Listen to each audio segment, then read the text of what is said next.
channel. I know it's been a while, I wasn't giving you guys the content that I promised, but like life had me by the laundries and COVID. But I'm back now, and hopefully I'll give you the content that you signed up for. So I have a guest today. His name is Valentine. So excited about this one. Tell me what you think, and what did I say? Subscribe, like, comment. Yeah, man. Thank you for gracing me with your presence. I hope I'm loud enough, actually.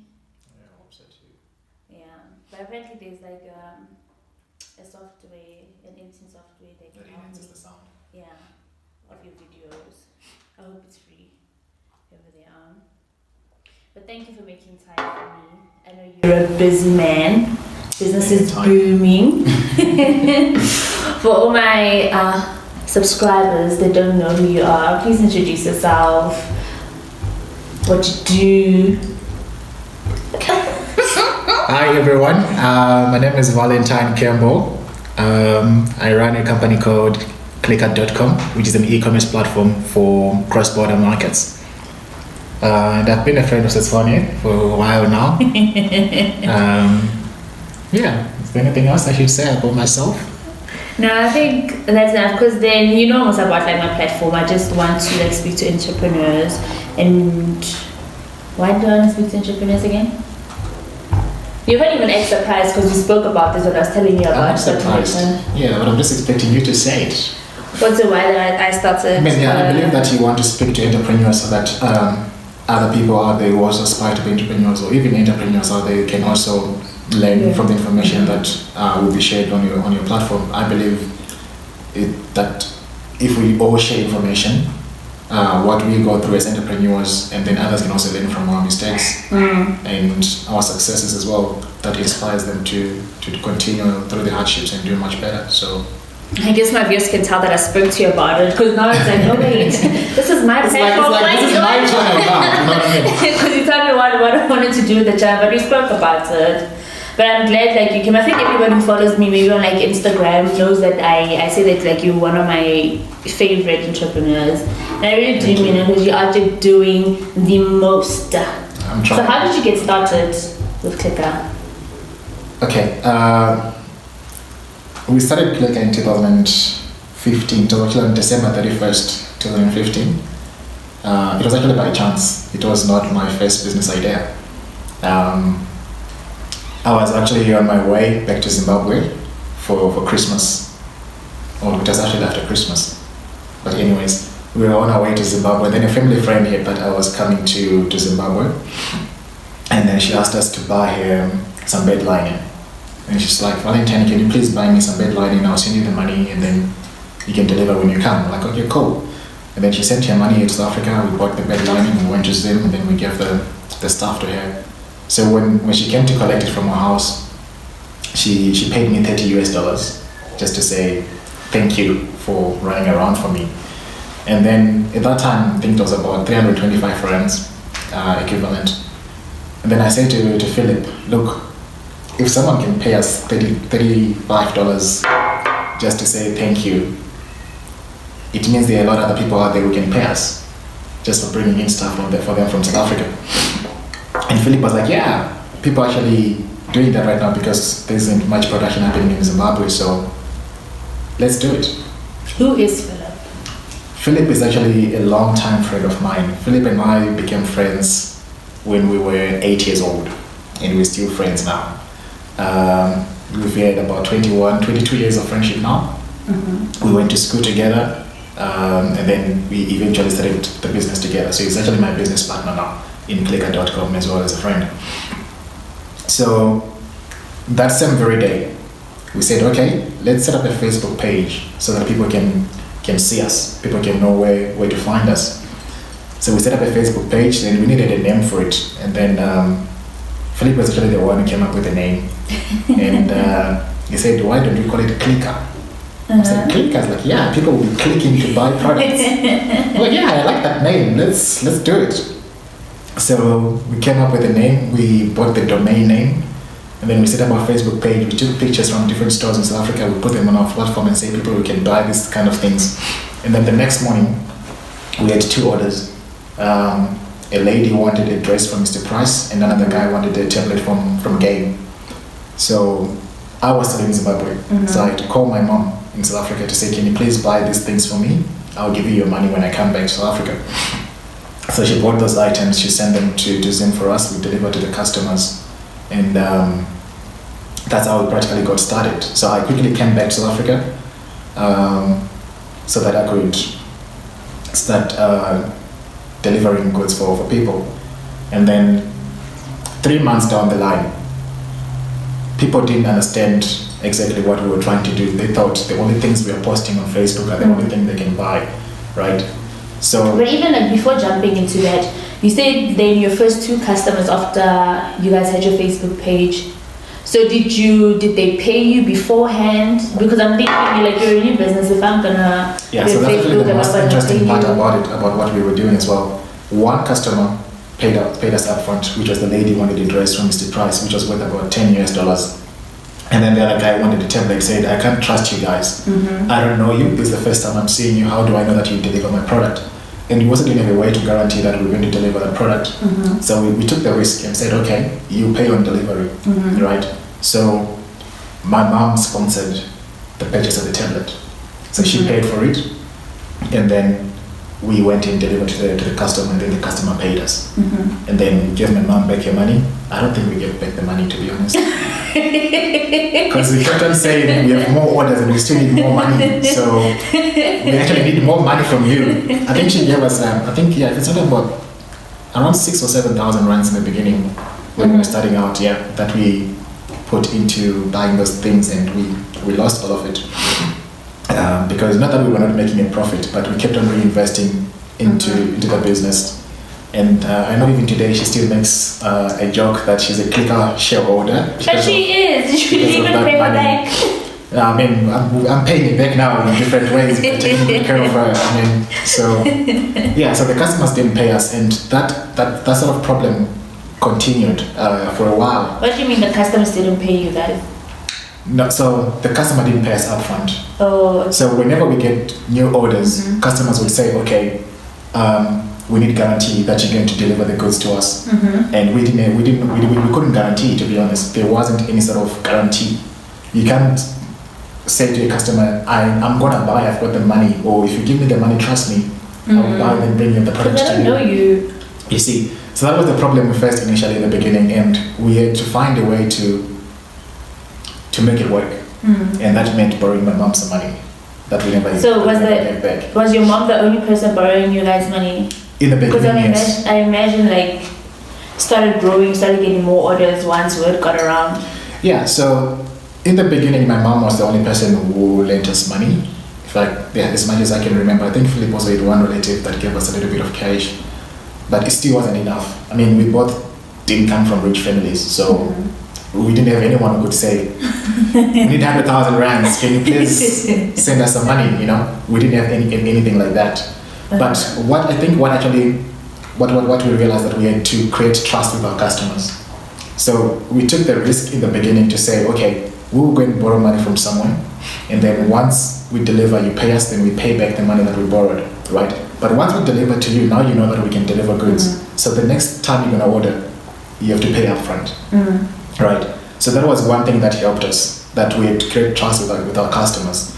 And once those customers could see that we can deliver, they would also refer their friends. So the friends that they referred to, because they were referred by someone they know, they felt comfortable to pay upfront as well. So that also helped us in the beginning. So that's how we basically started by building the business. And then from there, then we started. I went to macro with the receipts. I think it was 3 months in. That was April 2016.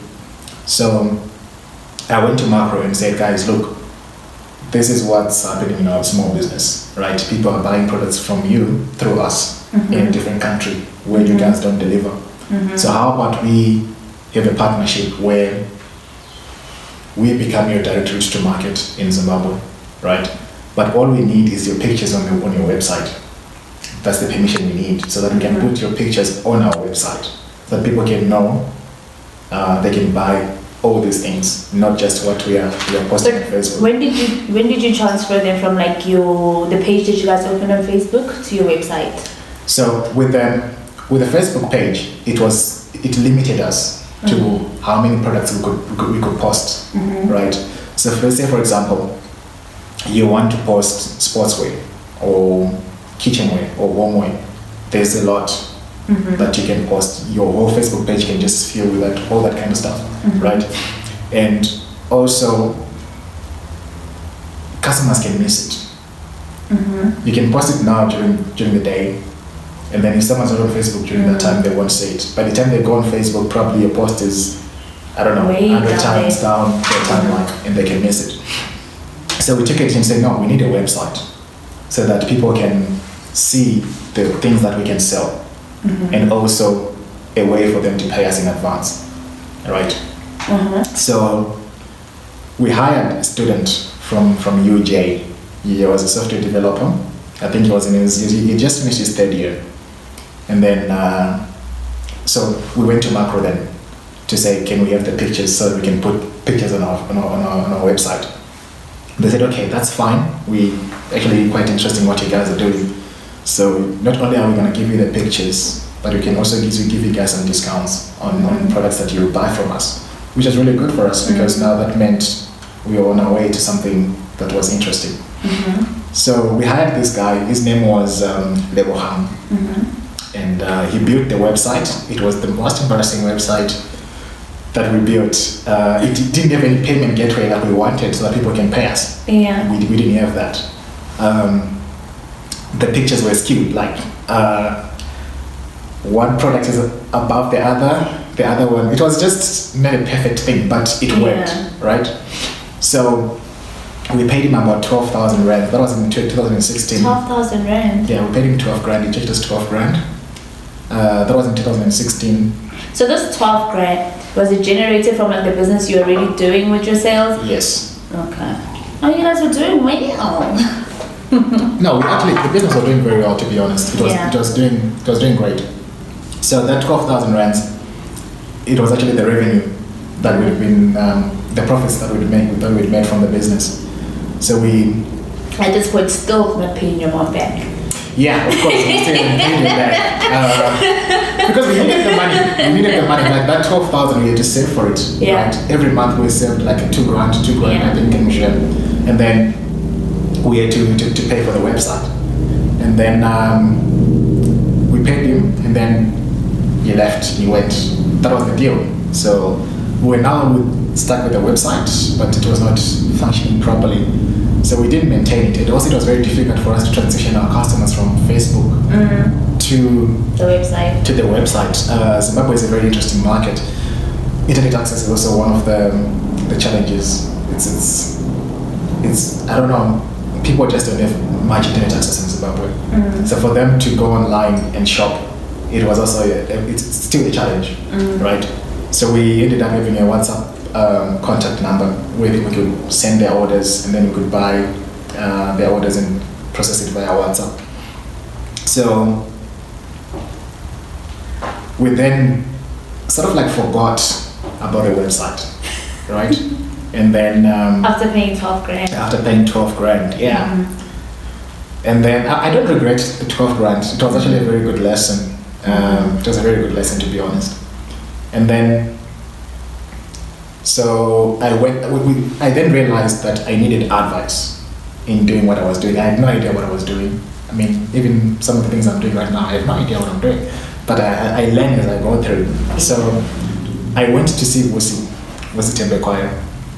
And when you say went to go see him, is it now like one of his events? You attend one of his events, or you reached out to him? I reached out to him. In the beginning, I phoned his office, and his PA Palesa said Vusi doesn't have the time, which I understood. I mean, he's a very busy guy, and he said he doesn't deal with startups.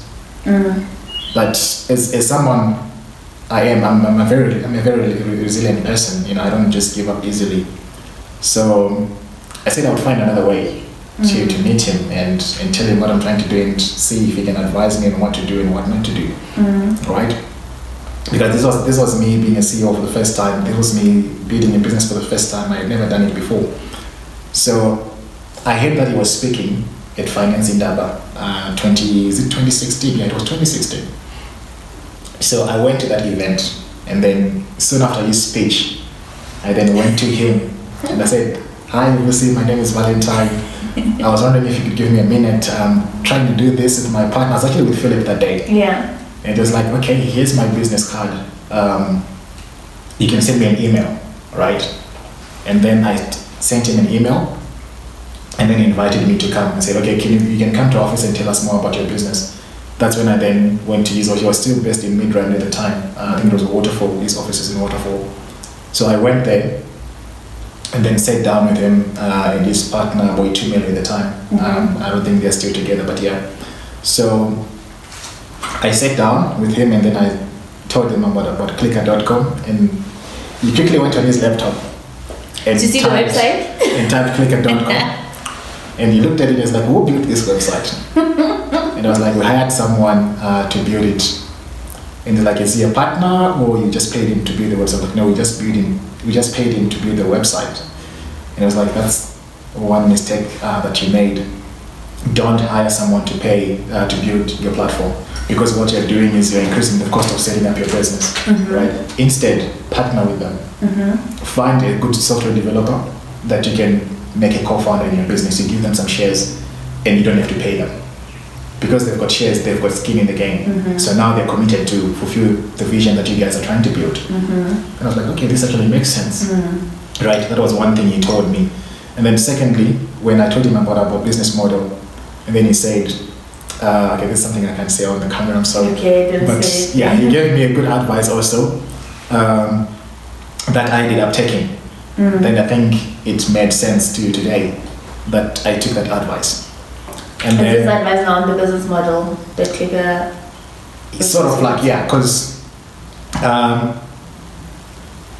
seeing the business, the way we built our business, right? Like I told you before, we went to macro. We also went to some other guys, and then they say no. But then he said, "You don't really need them. You don't really need them to say yes or no. Just go ahead and do it." By the time they realize that this is what you've done, you'll probably be far ahead in the game, right? So that's what I did. I ended up not asking for permission from the other guys, and then I did what I did. And then the third thing that he also told me was like, the best thing about your business is you can sell from anywhere, and you can sell anywhere, right? That gave me a global sort of vision for my business from that day onwards. What he was trying to say is that you don't need to go to Kenya for you to sell in Kenya. You don't need to go to England for you to sell in England. Even here in South Africa, you can still sell to people in those countries, like Amazon did, like what Alibaba does, right? I was like, okay, this actually makes sense. So those are the three things that he told me. And then when I left his office, I SMS Philip and I say, "We need to find a co-founder who can build the platform, someone who's got the skills." And then Philip was like, "Okay, I know my uncle, he's got a friend of his that's a software developer." And then that's when we reached out to this guy. His name is Lucky. And we offered him some shares, and he's the one who built the actual website that we have right now. So yeah, from there, that's when we actually started having a proper website. People could pay us using PayPal, could pay us using EcoCash, they could pay us via bank transfer. And we started having more and more products on the platform, and also starting to have partnerships with more other brands, not other than just macro, but also trying to get a lot of people on board. So yeah, that's basically how it started. How important was it to have those receipts when you go to macro? Not other people just like come and they want to partner with you, but they have, I don't want to say they have like nothing to show, but then they're not bringing like anything. So okay, I have this idea, I want to do this. How critical was it for you to come with those 3 months of receipts to macro? To be very honest with you, initially for me it wasn't about keeping the receipts so that I could take them to macro. No, it was about me keeping the receipt so that if customers bring back their item saying that it's damaged or that I bought a stove and it's not working 1 year along the line, I needed the receipt so that I could go back to Macro and say this thing has got a warranty, so you guys must fix it. That was the reason why I kept the receipts. But then we started seeing the pace of the orders that were coming in, right? They were coming in as fast, and the majority of them were going to one store. So I said to myself, it made sense for me to go to that store and said, can we work together, right, so that we can save our customers? But in having to do that, I needed to show something, right? And because it would have been easier if customers were buying on our platform, on the website. I could then open up the website and say, this the orders that have come in, and this is what we've spent from you guys. But because customers were not buying on the website, so I had no anything else to show except the receipts. So I kept the receipts. They went about 120,000 rands within the first 3 months when we started. And I think for them, that's what sort of like interested, to say, if you guys could do 120,000 rands by moving goods across the border, this is quite interesting. Let's see what you can do if we give you what you're asking for and a discount. So for them, maybe perhaps giving us a discount was something more like motivating us to say, keep going. And they also wanted us to place the orders on their website so that their online orders also can grow, something like that. Yeah. So how did you migrate then from Facebook to the website? Because like earlier you mentioned how like it was difficult now to move people that now were making orders on Facebook onto your website. So was that something that was difficult to do? Very. Even still today, we still haven't successfully done it, right? So this is the state of the Zimbabwean market that Zimbabwe is our majority, is the biggest market right now. So most of my references are going to be about Zimbabwe. First of all, but it must be on record that it's global. Of course, we do deliver to a number of countries, though in smaller quantities, right? But yeah, for me, it gives me hope and interest that someone in Kenya can see what we're trying to do and still want to order from us. That's for me, that's phenomenal, right? But yeah, the majority of our business comes from Zimbabwe. So right now in Zimbabwe, internet access is very expensive. I know South Africans, you cry about data must fall. Trust me, Zimbabwe is way too expensive. Not everyone can afford to go. When is Drive stepping in? When is Drive Masima stepping in? Well, he's done quite a lot for to accelerate internet access in Zimbabwe. Liquid Telecoms and Econet, they do quite a great work in terms of providing internet access to the people of Zimbabwe. So I think he's done really well. There's so much you can do as one person. But yeah, so in the current situation in Zimbabwe right now, internet access is very expensive. Most people access the internet when they go to work, right? And they have this, we also have it here in South Africa, social bundles, right? You can buy a 1 gig, but it's just for WhatsApp only. You can buy a 1 gig, but it's just for Facebook only. Similar to Zimbabwe, they have the same thing. So it becomes very expensive for someone to buy 1 gig for Facebook, 1 gig for WhatsApp, 1 gig for Google, where they can now Google websites and go to Cleeka. And Cleeka we have about 4,000 or 5,000 products now. The moment you open our page, probably that 1 gig is gone. Yeah, it consumes more than average data for consumption use. It's not like WhatsApp where you're chatting with someone and then So that's one challenge that we face: internet access. If it was in South Africa, a number of people would be able to go online and shop, but Zimbabweans, they're not like that. We do have a number of guys who buy online, but it's still not to what we want it to be, right? And that's number one challenge, the internet access. Secondly, about 80% of our customers are women, right? About 35% of that 80% are women above 50, right? So those are the people that don't really understand online shopping, right? They don't really understand. The older women, and also a vast majority of our customers still don't understand online shopping. It's still in its nascent in Zimbabwe, right?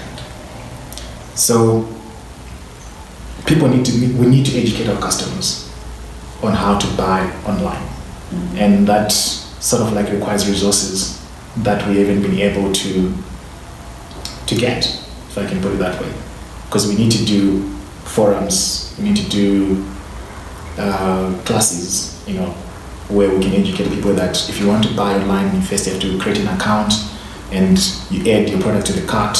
When you check out, you put your details and you choose your payment method or your shipping method, and then you wait for delivery. We need to teach all those things to our customers. So that's also another thing, digital literacy. Most guys in Zimbabwe don't have the digital literacy that enables them to shop online. So that's another thing, right? And then thirdly, Zimbabwe is also more of an informal economy, right?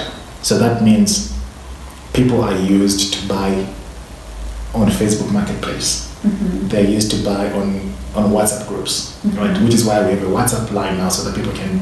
I like how you do it, because there's a quote, I think by 50 Cent, where he said you must build a business with a market in mind. So he says people usually start like building a business and then wanting to take it to market, whereas it's the wrong way around. You need to start there by the market and then work backwards to then the build. Yeah. So it's just like an element of that, since you know what your market uses or why it's and you incorporate that in your business. It's actually very true. I've seen a lot of examples like that. So yeah, that's why we have a WhatsApp number where our customers, and most of them actually trust me, they feel comfortable placing their orders on WhatsApp. It's just that it becomes too much on WhatsApp and it's very disorganized. Do you think they like placing it on WhatsApp because of now? Because I'm thinking on WhatsApp, it's more like a communication with like a person. It makes it more, I guess it adds the human touch to it. True, it does. I mean, even when we speak to some of our customers and they tell you that so and so helped me on WhatsApp, where is he? I want to speak to him. Something like that. So it's I think they do also that element, that human element also plays a critical role in doing that. I don't know, maybe we should have a chatbot that helps people place orders on our Facebook, on our website, I mean. The website. Yeah. Yes. So yeah, that's actually how we'll speak to our developers and see if they can come up with something. But yeah, those are the challenges that we faced in trying to migrate our customers from WhatsApp to the website. But fortunately, I think also during this pandemic, during this lockdown, we've also seen a number of new customers coming in and placing orders online, right? We started having more orders online now than on WhatsApp, which for me is a good thing, right? So yeah, I think it's going to take a little bit of time, and we just need to educate our customers about online shopping and make them understand that it's safe, they can rely on it, they can trust us. And also companies in Zimbabwe they need to also accelerate internet access. They need to stop treating it as a luxury. It's not a luxury, it's an essential service. It's not like electricity or water running through your tank. For me, that's what they need to do as well. Or maybe on our part, we can also work with a telecoms company, maybe zero-rate our website, something like that. Something we've discussed within the business. We just haven't gotten around to actually execute it, but we're still trying to find ways of how we can minimize the cost of accessing our platform for our customers in Zimbabwe. Yeah.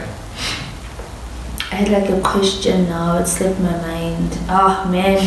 But I wanted what are like the critical components or things that you need to think about when now you want to enter this e-commerce space?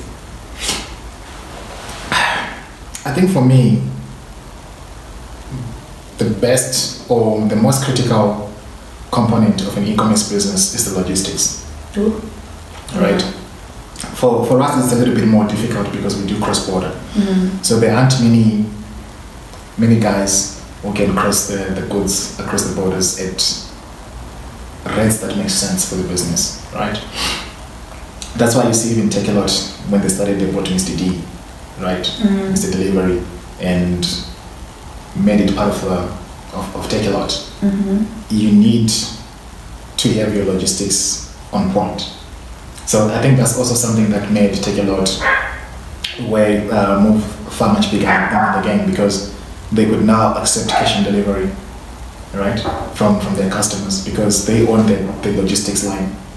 Any other company in South Africa, they can't do that because they use third-party services. So if you go to DHL and say, I've got an e-commerce company, I want you guys to deliver from my goods to my customers, I also want you to collect cash from my customers, they will say no. Because they don't want to carry the risk of their employees running away with the cash, and then I end up suing DHL, right? So logistics for me is the most critical point when setting up an e-commerce business, because it allows you to easily accept cash as payment option. It also allows, you also have control on how quick you can deliver to customers, right? And I can tell you today, there's no any other option that can accelerate your business in e-commerce than being able to deliver quicker to your customers. Because you're competing with brick and mortar stores where I can get out of my house, go and pay for something in game and get out. I can do that in an hour, right? But if I pay on your website and then I have to receive my goods 3-4 days afterwards, it's difficult to compete. You see what I'm saying? But if you can match that experience to sort of like, some guys, they have same-day delivery, right? You pay, you buy something before 12 noon, and then before 6 p.m. you have it on your door.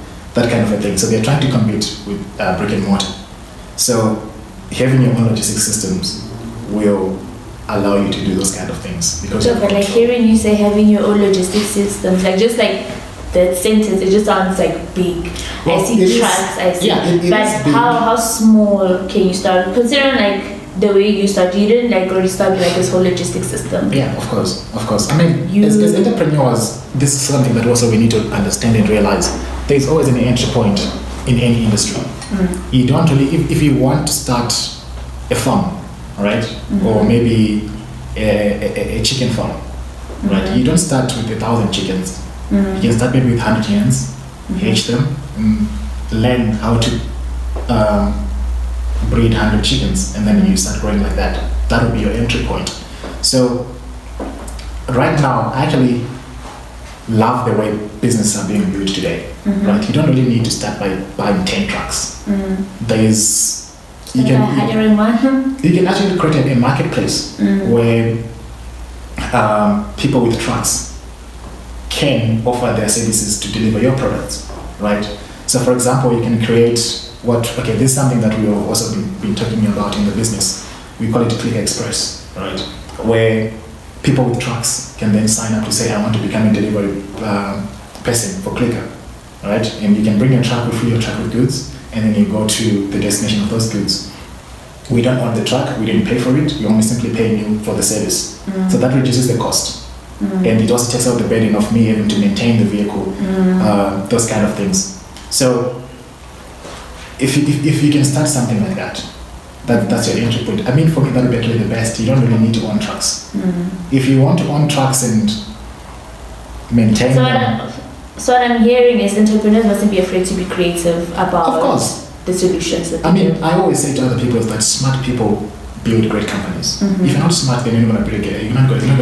And when you say smart, you're not talking about like book smart, your intelligence, high IQ. When you say no. For me, that's what being okay. Yes, of course, people go to school, they become intelligent. I mean, in my personal experience, I didn't even finish university. Right? That is like a funny story. Yeah. I didn't even finish university. I don't even have a degree, right?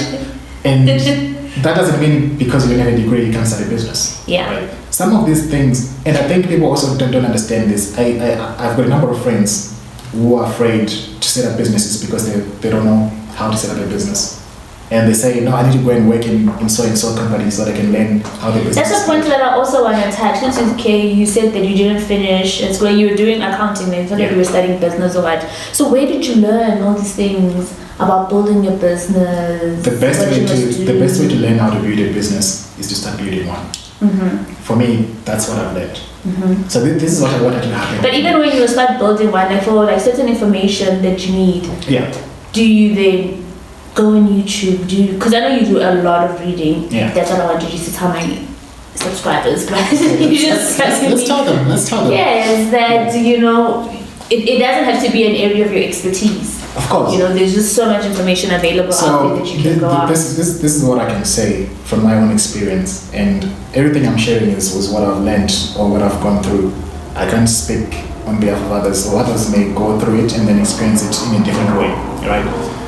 For me, I've realized that first of all, you must be passionate about what you're trying to do. No matter whether it's entrepreneurship, whether it's your career as an employee, whether you're an athlete, an artist, you must be very passionate about it, right? Because it's that passion that keeps you or forces you to go and look for information.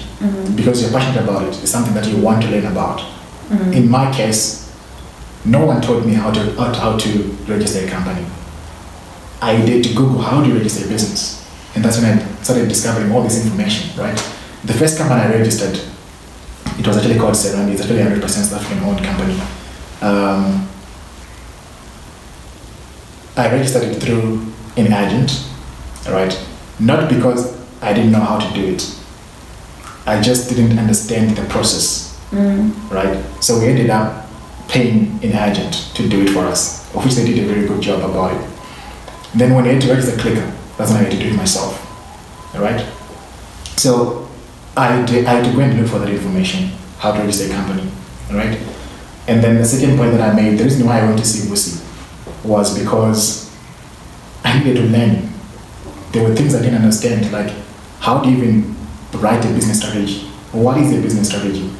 Right? Those are things I also needed to know from someone who has done it before. So I reached out to him and said, this is what I'm asking from you. I need advice. Can you help me with A, B, and C? And then he told me what he told me, which I've implemented in the business, and some of it has already helped me a lot. So passion does that to you. You learn, and learning will be fun because you're enjoying it. So number one thing, you must be passionate about it. Secondly, you must be determined and committed, right? You can't, setting up a business is not an easy task. I see a lot of guys say, I want to build a business, I want to do this and that, I want to do this and that. And then 2-3 months down the line, they don't go anywhere because they lack that commitment, right? So I believe in everything people do in life, they must be committed to it. Whether you're an employee, whether you're an athlete or an artist, be committed. Because that's where... How important is execution? It comes from that. It comes from being committed, right? So because you're passionate, because you're committed, it will lead to successful execution in what you're doing, right? So, but all they lead to success, I can be passionate. I guess, yeah, you are right. Yeah, in my experience, that's what I've discovered. So you just need that drive that will push you to just it will. So because you're passionate, right? You're committed. You're gonna wake up in the morning, and the first thing that comes to your mind is, okay, I need to call so and so, and I can ask them about A, B, and C, or I need to call company A and B and tell them that this is what I'm doing. How can they help me? How can I work with them? Right? Now that's execution. That's how it's done basically. You pick up that phone call. I'll tell you another example. The first company that I told you about that I registered, the first idea was, it was called Warner TV, right? We were setting up an online television channel that would enable people to stream African channels even when they're overseas. That was the goal. So because we didn't have the content, we had to get the content from somewhere. So I picked up the phone. I phoned SABC. I said, this is what I'm trying to build. I need you guys to be on my platform. They said, okay, this is how much we need.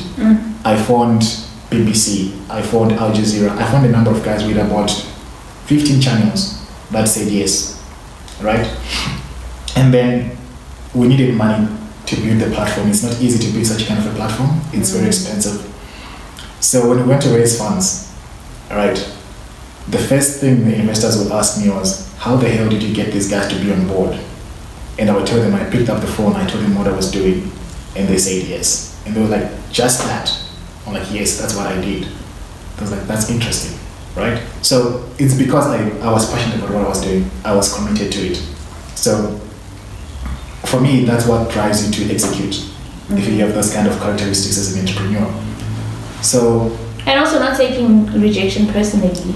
Yeah, of course. So, that's also another element. If you are resilient, it also comes from being passionate and believing in what you're doing, right? If you can see the end goal, it doesn't matter who's going to say no here, or who's going to, what challenges you're going to face right now, because you can see what's ahead of that challenge.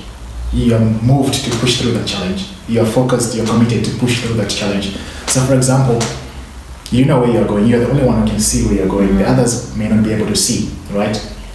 And then you face a challenge. If you can't see what's ahead, then you've got no motivation to push through so that you can get where you're saying.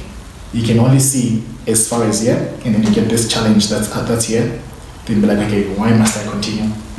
Right? And then you give up. That's what happened to a lot of guys. For me, I believe the difference between successful entrepreneurs and the ones that fail, or the ones that don't do anything, is simply because they don't do. Right? They don't execute. There are a lot of people out there with ideas, but they don't execute the ideas, and that's the difference for me. So you must be passionate about it. You must be committed. You also must be resilient. I always tell people that I've learned to have a thicker skin now. There's nothing that doesn't break me. I've went through so many challenges. We lost so much money on building Cleeka. We would send goods to Zoom, they'd get them damaged, and then you can't deliver to a customer something that's damaged. What are you going to do? You're going to have to buy another one, or refund them their money, right? Because that time you already spent the money. And you've already spent the money, right? So that's now sunk cost. But because you know where you want to get, you know if I satisfy this customer, they're going to tell another customer, and already you know you're building a business, and that's how you grow. So for me, that's what I believe can help entrepreneurs to overcome some of these challenges. So, when you think about like e-commerce, and like the African continent, like do you think it'll play like a large role? It will not only play a large role, it is the largest role, right? From my understanding of the business and the industry, if you ask me today, e-commerce is probably the biggest business opportunity in Africa right now, right? Why do I say so? Because it touches everything. What is e-commerce, right? It's buying and selling of products on the internet, right? So you can sell tomatoes on the internet. You can sell yogurts on the internet. You can sell clothing on the internet. You can sell services, plumbing on the internet. You can sell carpentry on the internet, right? So all that, you can sell food. I mean, we already have guys selling food online right now. So for me, it's the biggest business opportunity in Africa right now. And everything, I mean, this pandemic has already shown us that, right? Because you can now buy things online, you have them delivered to your house, right? It's an experience that people are willing to use or to get. So for me, I think it's the biggest business opportunity in Africa in terms of the size of the industry, the contribution to the development of African countries. That's why we now have in what is called African Free Continental Trade Area, right? If that happens, if that succeeds, then we're going to see the largest boom in e-commerce than we've ever seen before, right? We've got guys like Take-A-Lot who do $1 billion rand every single month, and yet they only have about 2% of the retail market in South Africa. Where's the other 98? If you can do $1 billion rand and yet you've got 2%, for me, I'm like, that's interesting, right? Yeah. We've got guys like Junior in Nigeria, we've got guys like Konga. Those are the guys that are doing great in e-commerce, but they haven't captured the market. No one has. There's still plenty of room for e-commerce companies, for e-commerce guys to get in and play and win. Right? You just have to know where to play and how to play. So for me, I feel like e-commerce is the biggest opportunity right now. It has the potential to create employment in large numbers. Look at what Alibaba has done in China or Amazon has done in the US. The number of employees that they have just by building one business. We stand to gain from that as well in Africa by building successful e-commerce companies. Was entrepreneurship the future of Africa, would you say? I think it's, we're on the right cave. We're on the right cave. We're going ahead. There are certain things. So the future of Africa is not just about entrepreneurs. Yes, as entrepreneurs, we play a role in contributing to the development of countries. But also we can't do it all by ourselves. We need the guys that set the rules to set the rules and fulfill them, and to set the right rules, right? Which is the governments. They need to set policies that enables entrepreneurship to flourish. If you look at what China is doing right now, they've become so good in creating policies that enables the entrepreneurs to build great businesses. 4 of the largest startups in the world, they come from China today. But it was not like that 30 years ago. Mm-hmm. We all knew that if there's new technology coming, it's either the US or it's Europe. But China is to the 10 because they were able to create policies and regulations that contributed to the entrepreneurs to build great businesses. And in Africa, that's something that we lack. We need the guys that are setting the rules, the guys that are creating regulations and policies to have us in mind when they do those things.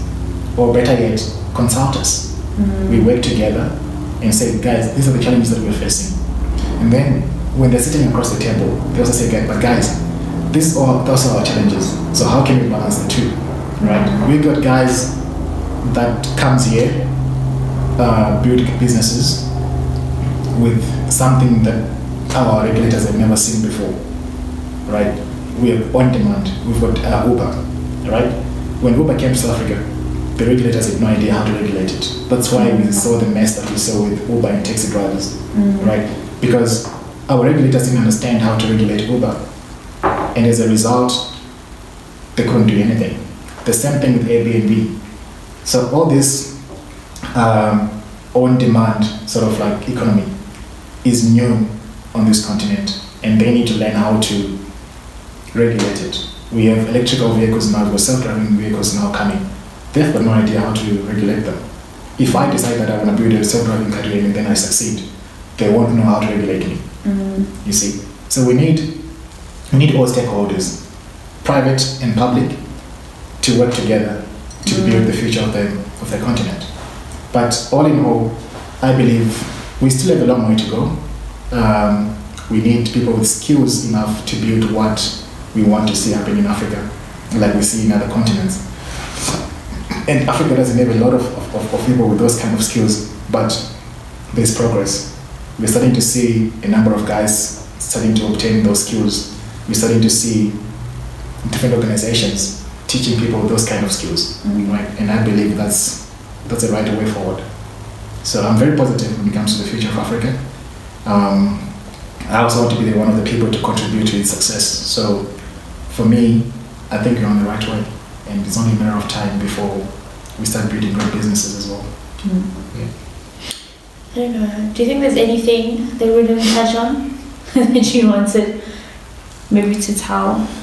No, really. I think if we have to talk about more, then we're going to spend the rest of the day here. But I think, I think we've touched on most stuff, yeah. Mm-hmm.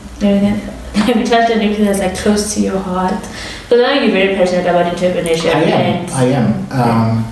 For me, it's very close to my heart because I feel like it's my purpose. I feel like I was born for it. not just for myself, but to help people have better lives. I want to create businesses that enables people to have a better life, right?